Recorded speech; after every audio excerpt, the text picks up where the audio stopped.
practical information. And so we want to start off in Scripture, but before we get started, let's just spend some time and pray right quick. Dear Heavenly Father, we come before you today. We thank you for your goodness and mercy and grace to us. Thank you so much for Jesus Christ. We thank you that he took our infirmities, bore our diseases. By his stripes we were healed.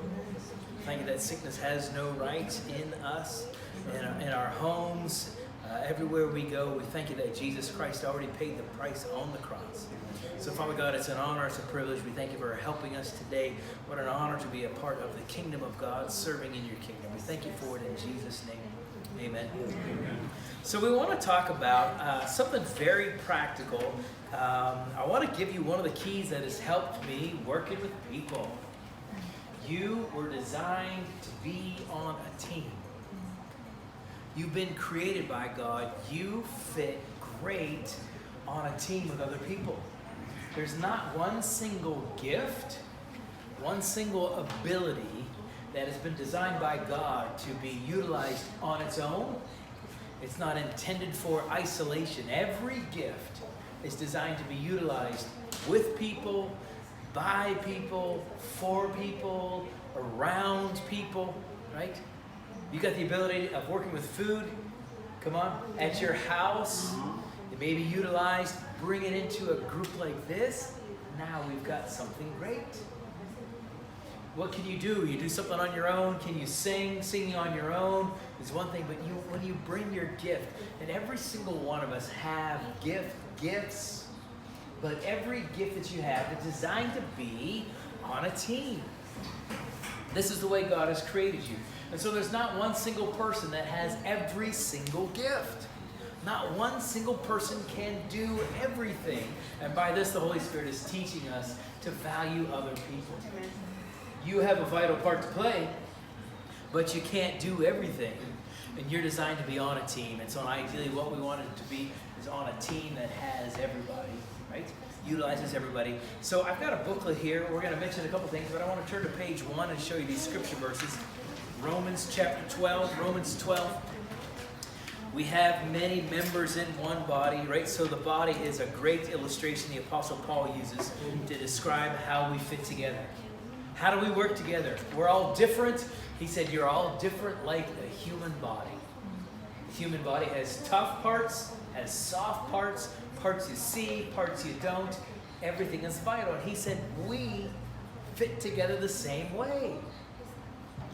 You're different than the person next to you. Different on purpose. Right? He goes on to say, but all the members do not have the same function. So we being many are one body in Christ, individually members of one another, having gifts that differ according to the grace that is given to us, let us use them. Then he goes on to describe different gifts in action. 1 Corinthians 12, the next verse down says, for in fact the body is not one member but many. If all the members were one body, where would the body be? But now indeed there are many members and yet one body. And so what we've been doing now for the last 5 years is just going around the country, around the world even, and helping build teams. Not just teams, we want to build healthy teams, right? Isn't that what you want to be on? You want to be a part of a great team that has a purpose, but you want to be on a team that has healthy people on it, and this is what we're doing. So this is what I have been working on for the last 30 years. I've been working with teams of people, and really even longer than 30 years. And so this is a system. What we're going to talk about tonight is a very practical system, just describing the differences of how we fit together. And so this is something that has really helped me out since I came across this about 5-6 years ago. Up to that point, at times I was successful working with people, and then there's times where there's people I just didn't understand. Just didn't get working with them. Why couldn't I work with them? I'm a great person, right? And there's just sometimes I just didn't connect with them, and I never understood why. Well, I know it's not me, right? Clearly, I was not the problem. I mean, who wouldn't like me? So clearly, if I'm not able to work with them, there's the problem with them. But the issue with that, though, is as you grow, you keep bumping into people that you just don't quite connect with. And unfortunately, that list keeps growing, right? And I'm wanting to work with people, and yet I find my list growing of people that I don't know, I just didn't connect with them, didn't realize. And then I came across this system, right? And so I've got information here, there, on the next box down. Here's a couple of books where I picked this up from, and we've developed it from there.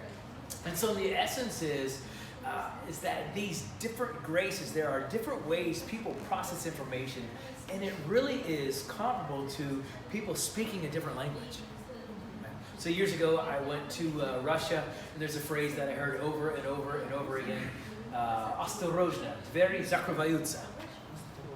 Anybody know what that means? Осторожно, двери закрываются. See you later. Okay, what if I say it this way? Осторожно, двери закрываются.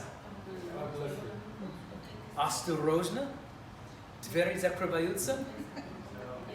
Осторожно, двери закрываются. Now you get what I'm saying, right? Oh, yeah.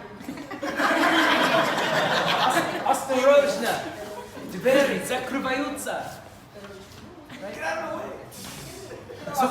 So when you don't understand the language, it doesn't matter how many times I repeat it. It doesn't matter if I have all these machinations and these sign languages, you still don't understand. And imagine if I would continue for the next hour saying, Осторожно, двери закрываются. What are you going to think? This guy's crazy. Some might even get upset. Right? And it's comparable to when I was working with people. I didn't realize that there are different languages that people have as workers. And now I began to realize when I was striking out with people, it's because I wasn't speaking their language and they didn't understand what I was saying. Right? One guy in particular I remember I worked with years ago. He didn't understand what I was doing. I didn't know how to work with him, right? So I would slow down and give him more of my gift, and it just made him madder. It really did. It finally just came to the point, he's like, I'm just not going to work with you. Right? He told me, he said, listen, I'm older than you. You are not telling me what to do. And unfortunately for this guy, though, he went all over the church and couldn't work with anybody all over the church. Ultimately lost his job because of being unable to work with people. So let me back up here for a second. Let's talk about, let's use an illustration. And let's apply it to food. So my boys are at home yesterday, and they made brownies. So my boys are 2 and 4, almost 3 and 5. They're at that stage where they enjoy cooking, right? But the older boy doesn't like snacks. He doesn't like sweets. Right? So he likes to make things. Now the little guy loves sweets. So if I'm going to have a snack, I'm going to have a sweet, I've got to watch. Do I have enough for him? Or I've got to go up the hall and hide it from him, right? He's got amazing ears. He hears the rapper. He hears that. But the older boy, man, I love it. So the little guy's my chocolate guy, right? He loves chocolate. He comes alive. M&Ms are his favorite, right? And so he was upset yesterday, so they made brownies, right? So anybody in here, you like to make brownies, making brownies? Is this something everybody knows, has done this before, has seen this before? Anybody like brownies, right? So give me some of the things that we need for brownies. We're going to do the whole thing. We're going to start from whatever ingredients, right? If you're like me, we start with a box. Anybody know how to start with a box? I was going to say, yeah, start with a little. Start with a box, right? So what do we need? We need brownie mix, right? Yeah. Eggs, maybe? Do we need eggs? Eggs. Water. Butter. Milk or butter? Water. Snickers. Butter. The must pieces. I need ganas. And the cook. Honey buns. Willpower. Snickers. Nuts. We need a stove, right? We need heat. Yes. Somebody to make it. Right? We need the chef. We need a spoon, Yeah. Hey. right? Yeah, spoon, bowl. Mixer. Oh, we need a mixer? A hand mixer or an electric Mixers, mixer? right? Measuring cups. Yeah. Just go to Cusco. You need a lot of stuff, right? So let's have fun with this. Let's go real simple. And you're going to understand why later. But you get the box, right? Not only do you need the right ingredients, right? These are all different things. But there's also a timing to this, right? So what is step number 1, right? What's step number 1 if you're going to make it? Preheat. Preheat. Okay, what's step 2? Mix. One also too is when you butter the pan. Butter the pan. But before all that, you gotta get all the ingredients together. Well, don't forget the electricity. Electricity. Pay your bill first. Pay the bill. Gotta get online. Gotta go there. So we preheated, we mixed it. The pan's ready to go, right? Then we put it in the pan. Or put it in the oven. Right. Wait for the amount of time. Oven. Set the timer. Oh, jeez. And then eat. Yep. Right? What happens if you take the box out and immediately you cook it? And then you put Disaster. the oil in it and the, right? You don't have brownies. I don't know what you have, but we're not eating it. Right?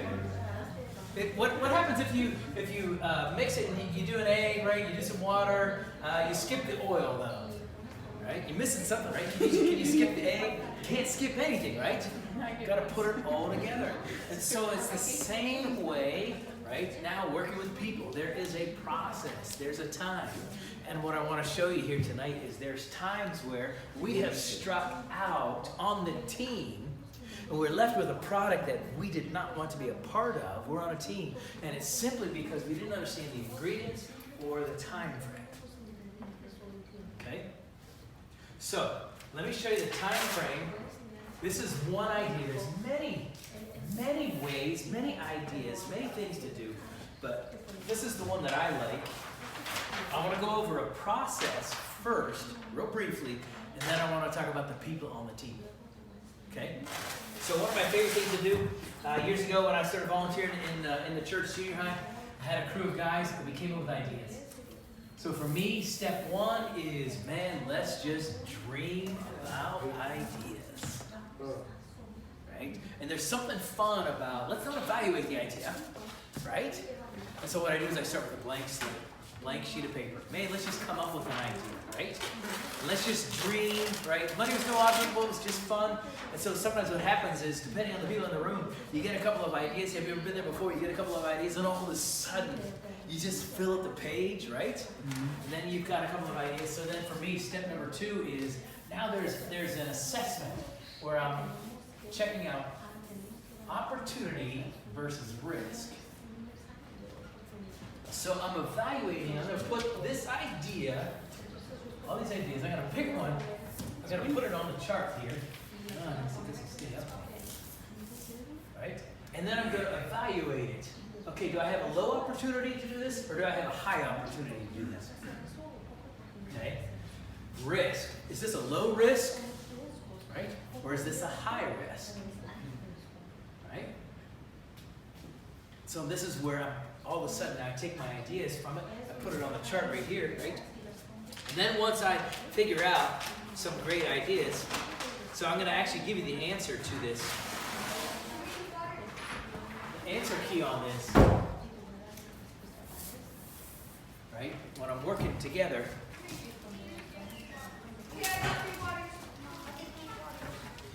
so the key is, there's 4 regions right here.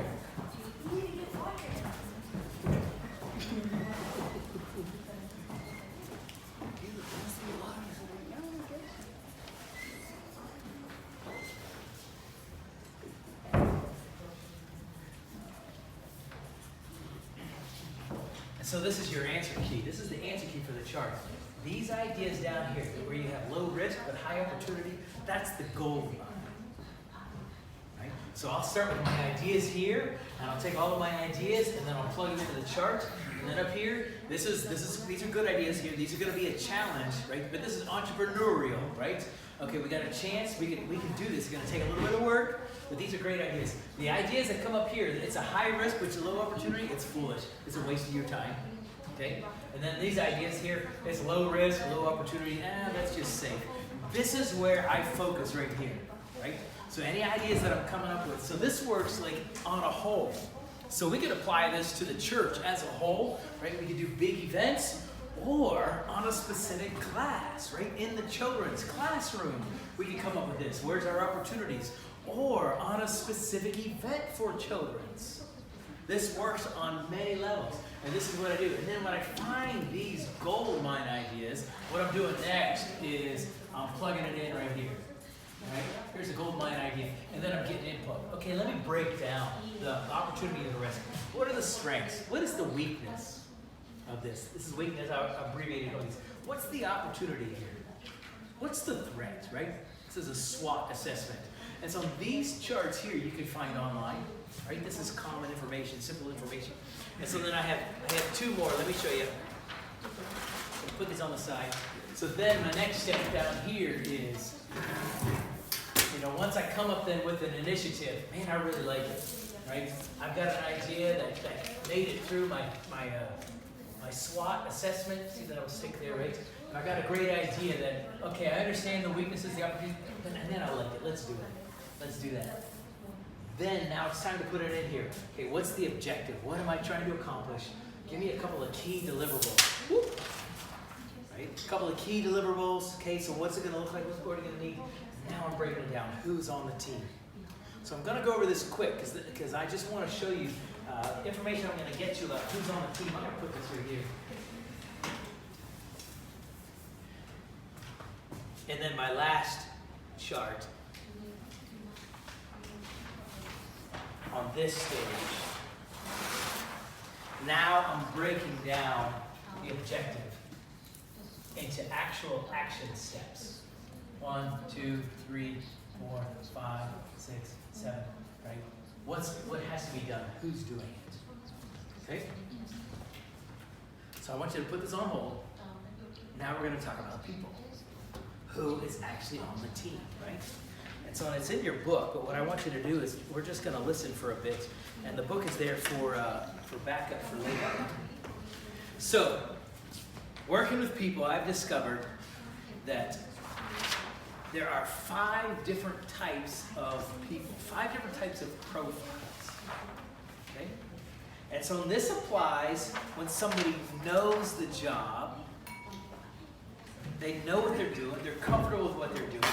There's different ways, 5 different ways people process ideas. This is what I want to talk about tonight.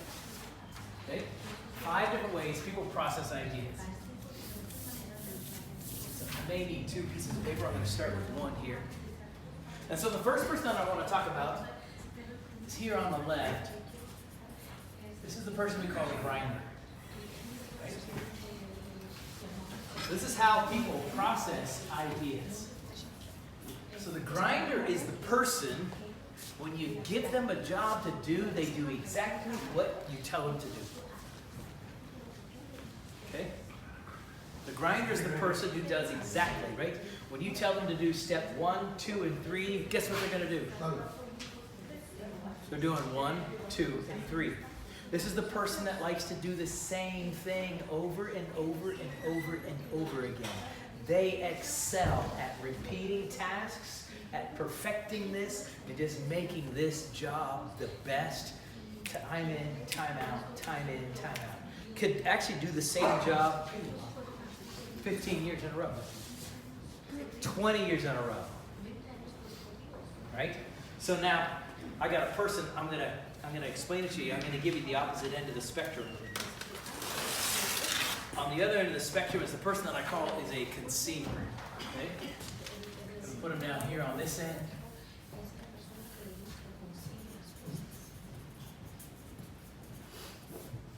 Right? So do you have an idea what the conceiver is like? The conceiver is the person who conceives ideas. This is the idea guy that says, I was thinking, I got this great idea. And they come up with something you've never even heard before. And you think to yourself, man, what did this person, where did she get that idea from? What were they thinking?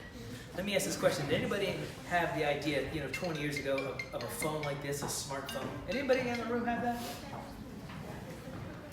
It's got all your music in it. It's got directions in it. You can communicate with everybody. You can take pictures in it. Man, whoever came up with this idea is a conceiver. Where did they come up with that? We've got no idea. This is a person, when you give them a job to do, you give them a problem, they're going to change everything you tell them to do. grinder is doing everything you told him to do. Step 1, step 2, step 3. The grinder says, just tell me what to do. Just tell me what to do, and I will help you. And the conceiver does not want you to tell them step 1, okay, step 2, right? Because they are thinking of ideas, right? They're changing everything, right? These are people that are on the team, right? So the one that's close to the conceiver here is going to be a person who's a finder, right? This is a person who finds ideas, right? So the conceiver comes up with these ideas on their own, and the finder is the one who's always looking for ideas, and they track people who are very successful. They track people who are great, always looking for the new book, always looking for the new, right? So let's put everybody on like the praise and worship team, right? Let's pretend that you're all part of the praise and worship team, right? So these 3 people on the praise and worship team, so this person is showing up, right? Ready to go. They've got the list of songs. We are doing 1, 2, 3, 4, and 5. And guess what they are ready to do? Song 1, 2, 3, 4, and 5. Guess what happens when the conceiver shows up, right? This person is different. Schedule is a different thing to them. Maybe not showing up on time. Kind of their own wavelength, their own idea. They're showing up to practice for praise and worship saying, you know, I know we had a list of 1, 2, 3, 4, 5, but on the way over, I've got this great idea, right? And all of a sudden now you can imagine how that grinder is feeling, right? The finder is the person who shows up at praise and worship practice saying, hey, listen, I found the new song we need to do. They found the new album. They found the song, the group, the band, the video. I know what we got to do next. And yet this guy down here, the grinder, doesn't want to change anything.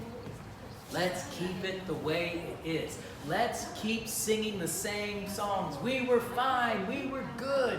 We don't need to change it. And the conceiver on the other side says, man, we keep singing the same songs over and over and over. How come we keep doing that? We need something fresh. We need something, right? So fortunately, the person on the team, right here in the middle, this person is a builder, okay? The builder is the person who understands both sides, both ends. This is a person who, they build programs, they build people, they build projects, they build things, they build something. They build it, they make it better, they get the obstacles out of the way, right? They improve, right? So on this end of the scale, we're talking more about, this is more of a discovery, right? These people discover stuff. I got this new idea. They discover the next new product, the next new project, the next new event we should do, the next clients. These are the people that go out and get your new clients. This end down here is more delivery, right? These guys get the job done. This is more idea. This is much more practical. They can see this, right? And then the last one who's missing right here between the grinder and the builder is the minder. They mind the ideas. The minder is, this is your manager. This is the organizer. This is the person who makes the schedule. Okay, so let's put them all together. We've got the grinder. Doing the same thing over and over and over again. Work great by themselves. Love to work by themselves. Right? They view people as kind of a, get out of my way and let me work. Right? When the job needs to get done, they're kind of like, just let me do it. Hey, can I help you? No, right? They just like doing things, man, because they know they can control it. They know it's going to look right, it's going to look great, it's going to be perfect, it's going to be amazing. Get out of my way and let me do it. The minder steps in here next, and the minder's like, we want to get the job done, but let's get some people to help us. So the minder comes up with a schedule and says, okay, you're going to help me, right, in the beginning. You'll help me next. You'll help me, hey, who's around, right? Okay, you're going to help me too, right? And we're going to have a schedule, right? So let's go back to our praise and worship team. The minder is the one that probably came up with the schedule, got everybody's email addresses. Hey, we've had a change in the schedule. Does everybody know the schedule? Does everybody know the schedule? The minder hates loose ends, right? Hates it. Can't stand it. You know who doesn't mind loose ends? Yeah, this group down here don't mind. In fact, the way we would describe it is their whole life is just one big loose end. These guys love to start stuff right? Does it actually look finished according to us? No. Right? And so what's happening is that we're not understanding that people actually have a different way of getting the job done, and someone who does it different than me is not wrong. See, too many times we have ascribed negative traits to the other end, right? So if we're on this side, we talk about these guys and say, these guys, the conceiver honestly doesn't really think in terms of how expensive is that? Can we get the job done? In fact, if you really want to put a wet blanket on the idea stage, as soon as they talk about ideas, just begin to ask them, now how practical is that? Now actually, how are we going to do that? Now how much is that going to cost? Right? Oh, it's going to irritate them. They don't know how much stuff costs. Okay? They don't care how much stuff costs. As far as they're concerned, the challenge, the risk is if we stay the same, right? But the other end, right? Down here, they get the job done. Okay? Are you with me so far? Yeah. Okay? So really, the conceiver on the two ends, they work well by themselves on the two ends. And so the builder in the middle, the builder is the bridge. Right? The builder is the one that understands, yeah, we need to get this done. But the builder also understands, we're going to need some new ideas though too. It is possible to actually be a combination. But what I'm looking for, right? So I use this when I'm working with the projects with people, right? So I've worked on a project the last 6 years, an annual project that has 200 workers, okay? And so I use this when I'm working with 200 people, okay? I've got 10 departments, 10 department heads, right? And so not everybody on the whole scale, I haven't introduced this to them, but I know as the leader, I know where the people fit and where to understand. And what I'm able to do now is when I'm working with people on the team, I've been able to figure out, okay, what is, each profile has a language that they speak. And since I've come into this information, I begin to realize how people process information on ideas. When they know the job, what I've been able to do is build bigger teams. I've actually been able to recoup people where I didn't understand how to work with them before. Oh, all of a sudden now I began to understand. It's as simple as there were people on my team, they were in the oven, and I got them involved first. Let's cook this first. Okay, now that we cooked it, okay, now let's go bake this. Whoops, right? Not understanding where to engage people, when to put people into the process. And one thing that I've noticed is on our teams, we've been having the wrong meetings. We've been getting people together on the team, and we've been trying to take them through the entire process when not everybody has that grace to go through that part of the process. What I'm looking for when I work with you, I'm looking for that part where the sparkle in your eye. Come on, you see so much about people, right? You know when someone's doing the job and they're just tuned out and they're just doing it. You can tell, you can see it in their eye, right? There's a pep, right? But when I get you in the spot, what I'm trying to do is to find that spot. Where do you want to be engaged in the process? And that's where I want to put you. The greatest motivation is when you are excited about doing what you're doing. If I can find the spot where you are, I don't have to push you anymore. I don't have to drive you. But if I've got you in the wrong spot, man, it can be difficult, right? When you engage me at the wrong time, come on, I'm a wet blanket on the entire team, right? Different ways people process information. Okay, so let me give you an idea. So here's where I am. I find myself right here. I'm kind of between a finder and a conceiver, right? So there's times where I love ideas. I come alive on ideas, right?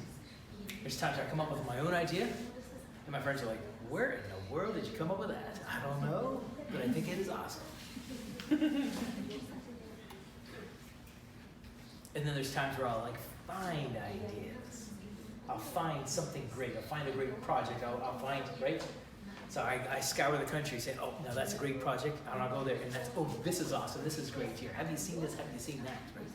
I'm always looking for the ideas. Now my wife, though, is a builder. My wife is just straight up builder. Right? And so she's not interested in the blank slate on ideas. Hey, you got some ideas? She's not your big idea person. But she wants to come into an existing project, and she will build it, she will make it better. She will find the right people, the right stuff. She was a vice president at a bank for years. She was a branch manager, and I watched her. I was directly with her, watched her close. Had about 12 employees over 5 years get promoted because she brought them in. She heard what they were good at, and she painted that picture. You know what? You could get promoted. You could do the next job up. And she showed them how to do it. And it's like a dozen employees got promoted. And I watched them all, and they all said the same thing when they moved on. They said, listen, I'm so excited to get promoted, but man, I'm so sad to leave this branch. And I'm telling you, employee after employee told her, you have been my favorite boss ever. Right? She's a builder. She builds people. She builds ideas. She knows when to find it, right? And so there's times where she can come over a little bit and find some great ideas. There's times where she can come over here, but she's great as the builder. So I like that. So what happens is inspiration and the finish line is different for every single profile. They have a different finish line. Right? This guy's finish line right here is like 20 years down the road of just being smooth. Just the machine is moving. It's flowing good. Same thing over and over and over and over and over again. They excel at that. Right? But this guy, do you know where his finish line is?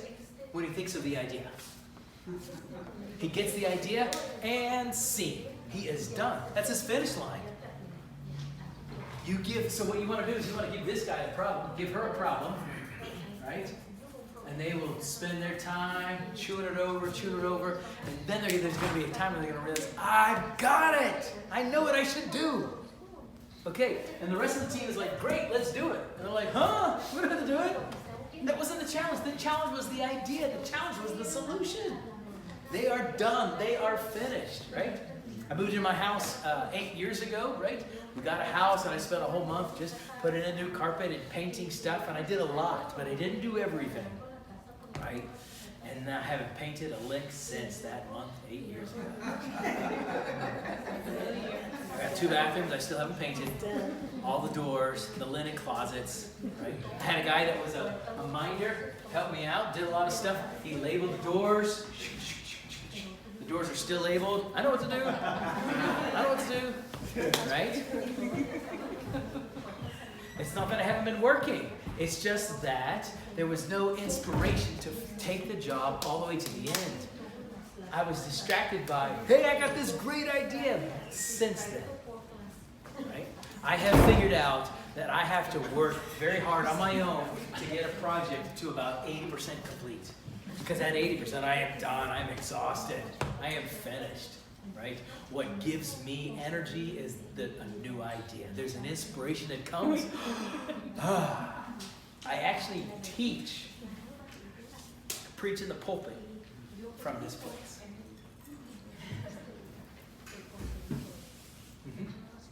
Right? You have different speakers that come in, right? They teach from that position, from that place. Right? And chances are, right, I also listen to guys on this end of the spectrum. Love these guys.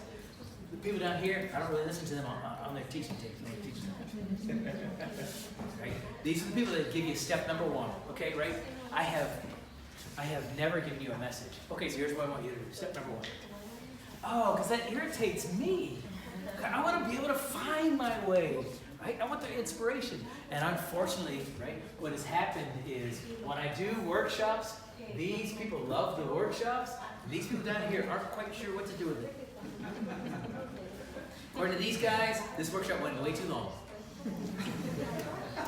I'm not really sure what to do about that. I don't know if it even matters. Okay? But I'm glad he's finally done talking. Right? This person here, their finish line is when they get the idea and then they see it in action at least once. Right? They want to see the prototype.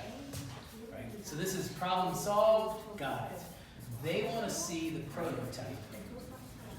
They see it once. I knew it would work. I got it. Yeah, it's awesome. And seen. They're done. Now they have to work incredibly hard to keep on the process. Okay? Guess who loves to come in and see a prototype and make it better? Do you see how this all works together as a team? Right? So what happens is the inspiration actually moves up and down the spectrum just as whatever the project needs. This person, they don't want you to give them a problem, you just think of it on their own. They don't want the blank slate. They want to see something existing, and they say, you know, I can make it better. I can improve. There are obstacles, there are challenges. Because I've been listening, I've been hearing, I'm going to bring this person in, I'm going to bring that person in, right? On my teams that I build, the builder is the first person that I am looking for. As the finer conceiver, the builder is the first person I look for on my team, right? They're great with people. They're vital. They'll take my ideas and they'll say, yeah, I can do it. I can put it together.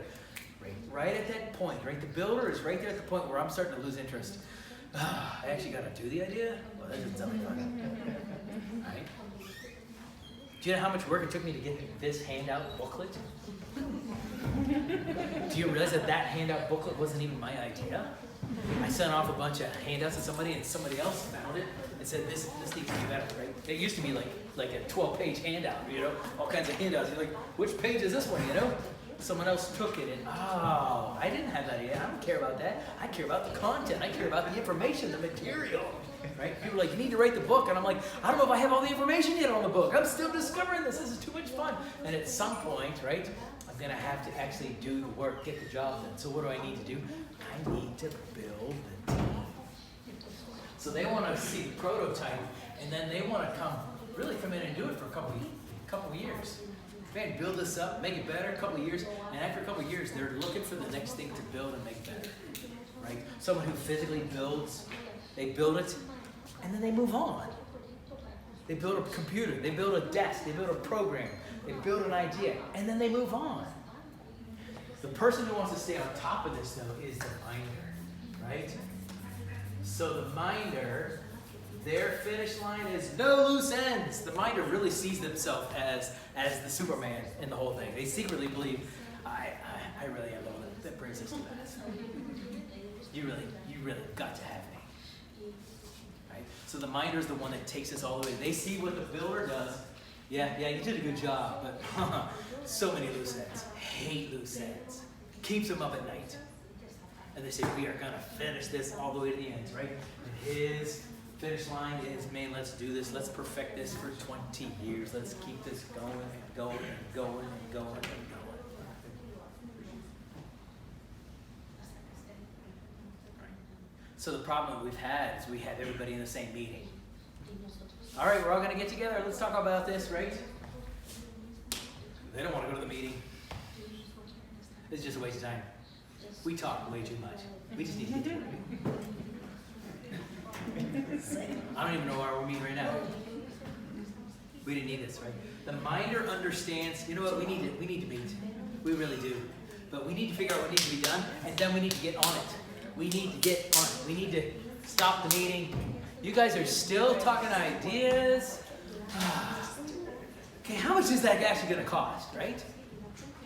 That's what they're thinking. And the builder understands, yeah, you know what? We need a meeting, and we need to make sure that everyone is heard. We need to make sure that we get input from everyone, right? We understand it. The finder and the conceiver, they're only showing up to the meeting if we're going to talk ideas. And this is going to be fun. If you're going to listen to my ideas. And the truth is, the finder and the conceiver, the more right you go, they don't just like ideas, they like their ideas.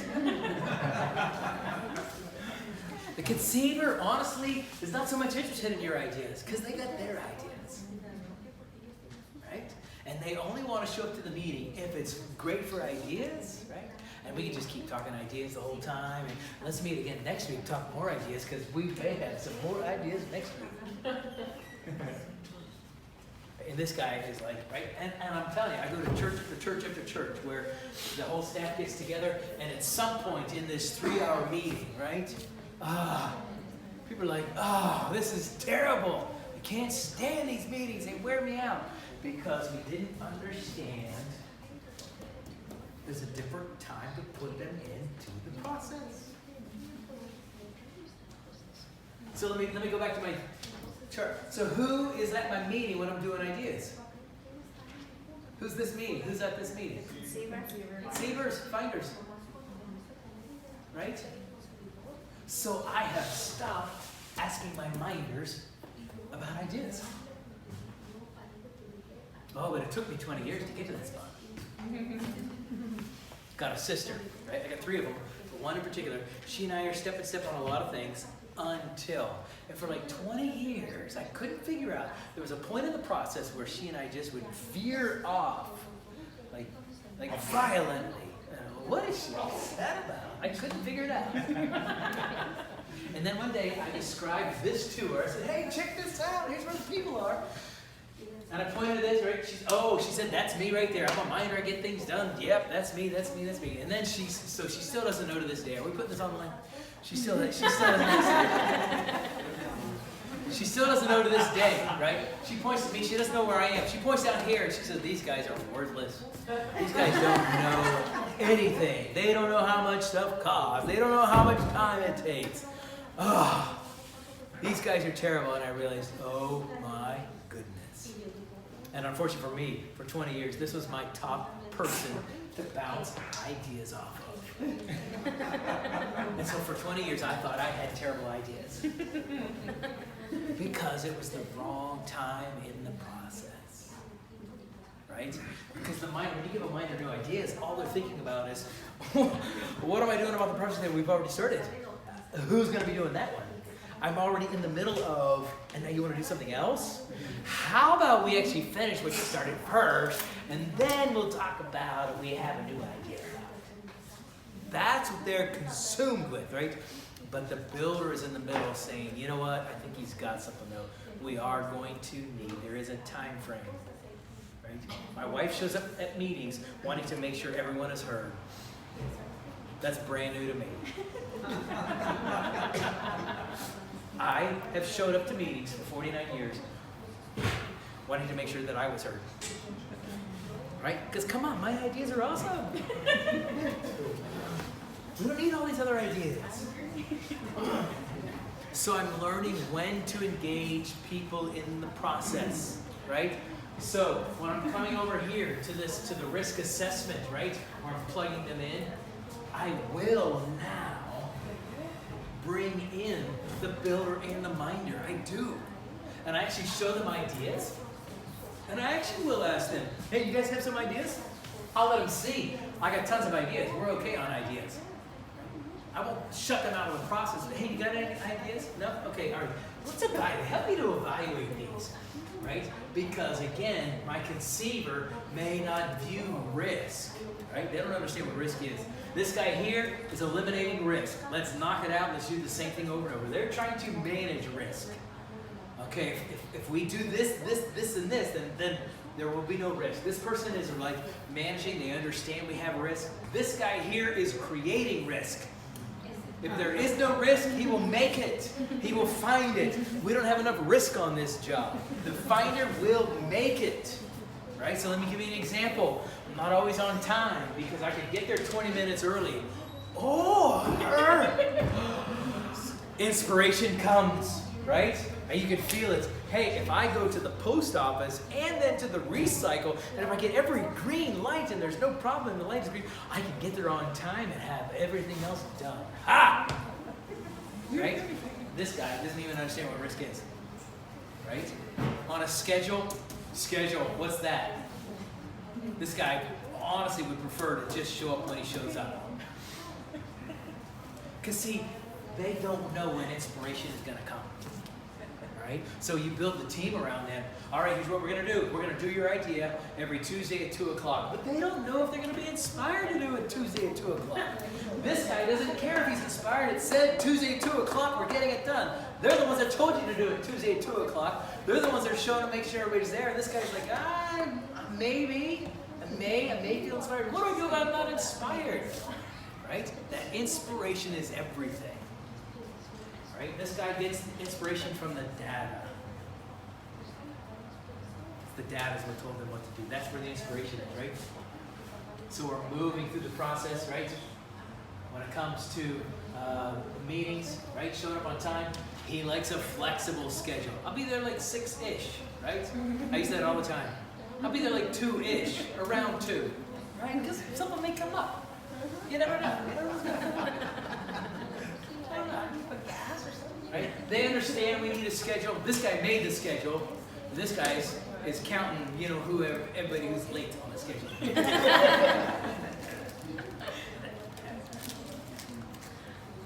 Right? So, all of a sudden now I got my ideas, okay? And now I realize, okay, we have some good ideas. We got good feedback from the team, from the minder to the conceiver, right? Okay, now what I'm doing is I'm plugging it in. Okay, what are the objectives, right? And so on this chart, right, I am doing the finder, right? I am doing the builder and the minder. But do you see as I come along, okay, what's the action steps? Do you realize when I get to this point right here, this guy has completely tuned out the meeting. Here's the action steps. What? What are we doing? Hey, are you with us? Hey, who's going to be doing this? I'm like, I guess I can do it. I don't really know. No inspiration. But the inspiration moved this direction as I progressed through the stages. Let's come up with an idea. The inspiration goes up and down. And really, when you have a big project, the inspiration will just move up and down, back and forth. Back and forth. And so what I'm looking for on the team is, what's the part that inspires you? What's the part where you come alive? Is it ideas? Then I want to push you on the idea crew. Or if you can't stand ideas, then I'm going to wait to engage you. I'm going to let you know when the job is done. This is helping me with my marriage. This is helping me with my family. Right? When I'm out on the road. Right, dealing with some stuff, some issues this week, I was standing at the airport the other day, had a couple issues with my ticket, and I'm like, I need a minder. I need a minder on this. And I'm okay that they're going to be a little abrupt with me, because they are going to get this job done all the way to the end, right? When I'm shopping at the grocery store, I'm realizing, this person is a minder, they're a finder, right? You'll notice this now when you read books. You read books on leadership. These people write these books from their view. One guy has a book on church culture, on success. And the first 2 pages are, you need to find somebody. This is what I did. I found a mentor. I found, you need to find somebody you need to find. And I was like, it's because he's a finder. That's why he wrote the book. Another guy wrote a book about the different stages of business. Predictable success. And he talked about how, you start out here in the beginning, and you're just getting started with the idea. And then you get a little bit of money, and then you come to the fun zone, right? And then from the fun zone, you go to the he calls it white water. Okay? And then you get up here to the stage where it's predictable success. And if you're not careful, then you keep on going, and you actually get into a rut, right? And then he calls it the death rattle. And he talks about how when you get started with an idea, that's these guys are the idea guys. He says what happens is it's the fun stage. Man, you're just doing all kinds you're doing ideas, we're having fun. But at some point, this team realizes, okay, we're going to need to buckle down. We're actually going to need to find out who actually owes us money. We're going to have to get an office. We're going to have to show up on time. And he calls that whitewater. But this whole view of this whole system, this guy wrote this whole book on it. It's a great book, but it's all because he's a finder, right? Because to him, that was fun. Just working wherever. Ideas, this is awesome. And he says whitewater. Oh, it's brutal, it's tough. Guess who loves the whitewater? So the minder says, that ain't fun. this is, right? The miner says, this is terrible. This is brutal. We didn't know where anybody was. Oh, and then we came to the fun stage.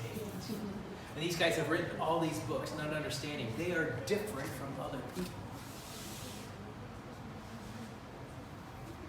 I see this now. I see it everywhere I go. Book after book after book after book. There was a documentary recently about the Monopoly game that was rigged years ago. And they interview the G-men, the FBI guys. And it's a finder who was bored one day. And his boss was a grinder. And he had all these notes. And the guy just happened to see a Post-it there on the desk that said, Monopoly, McDonald's fraud with a question mark. And he was bored doing the healthcare claims that they were doing. What's that? Can I follow that? Can I try that? You know, built this whole case, figured out, right, that people had been rigging this thing for 20 years. You know, stole $24 million. And I was like, because that guy's a finder. That's what happened there. And he was working for a grinder, and he was bored. So let me see. Where's my idea people? Where's my idea people? Where's the conceivers? Anybody resonate with a conceiver? Maybe. I had to come up with some crazy ideas.